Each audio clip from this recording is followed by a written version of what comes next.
This is WFYI News Now. It's July 10th, and I'm Abriana Herron. On today's show, Indianapolis Public Schools denies a bid by one of its campuses to leave district control. A woman charged with animal neglect after she was convicted of animal abuse 4 years ago. And some Hoosiers will be forced to prove their citizenship in order to keep their voter registration from being deleted under a new law. We don't have a problem with non-citizens voting in Indiana. In fact, there was no evidence ever produced during testimony on this bill that this was actually a problem. Those stories coming up.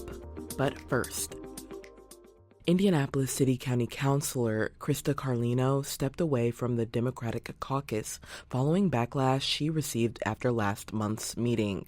Carlino criticized the handling of a sexual harassment investigation into Mayor Joe Hogsett's administration and called for the resignation of the mayor and council leadership. She has since resigned from all committee leadership roles, including as chair of the committee that commissioned the sexual harassment investigation. Carlino will keep her seat on the council. Indianapolis Public Schools denied a bid by one of its campuses to leave district control and operate as an independent charter school. Eric Weddle has more on this new tension to the city's complex education landscape. Cold Spring School was on the city's west side. It's part of the Indianapolis Public Schools district, but it's run by a nonprofit as an innovation school, a type of partnership created to give schools more flexibility. Leaders at that school hope to split off and operate as a charter school. The conversion would make the school eligible for federal grants, but the IPS board said no, arguing it would violate their agreement and could destabilize the district. Cold Springs Board insists it has the right to leave and is considering legal action. The school serves just over 400 students. I'm Eric Weddle.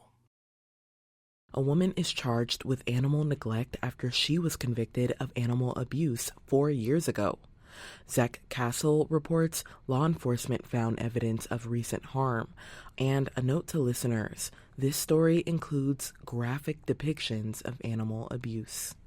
Crystal Scott was convicted of animal crushing in 2021. Animal crushing is a legal term that covers many forms of intentional killing or serious injury of an animal.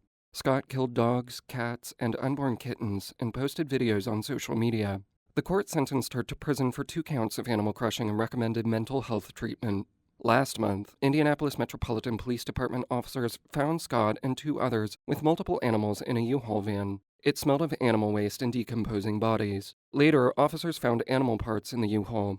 Scott also allegedly kept animals unattended without regular access to food or water at a homeless camp. Officers transported 14 animals to Indianapolis Animal Care Services. Scott is now in federal custody and charged with animal neglect.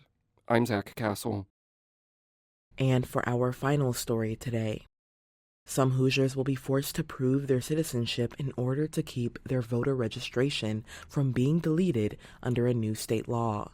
Brandon Smith reports the Indiana Secretary of State's office signed an agreement with the U.S. Department of Homeland Security to check registered voters' citizenship status.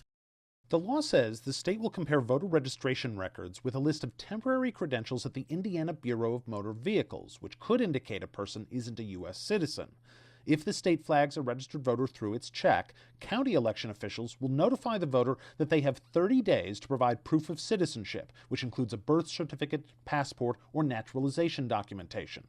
Common Cause Indiana's Julia Vaughn says it's not always easy for someone to provide that proof in such a short time. We don't have a problem with non-citizens voting in Indiana. In fact, there was no evidence ever produced during testimony on this bill that this was actually a problem. In a statement, Secretary of State Diego Morales says the law is about the sanctity of the ballot. I'm Brandon Smith at the State House. That's all for today's episode of WFYI News Now. Our podcast is produced by Drew Daudelin and Zach Bundy, with support from the news team at WFYI and public media journalists across the state. Our news director is Sarah Neal-Estes. Kendall Antron produced our music, and I'm your host, Abriana Herron. If you like today's episode, remember to subscribe and share, and follow WFYI on Instagram, TikTok, Facebook, and YouTube to check in on our newsroom throughout the day. Thanks for listening. We'll be back tomorrow.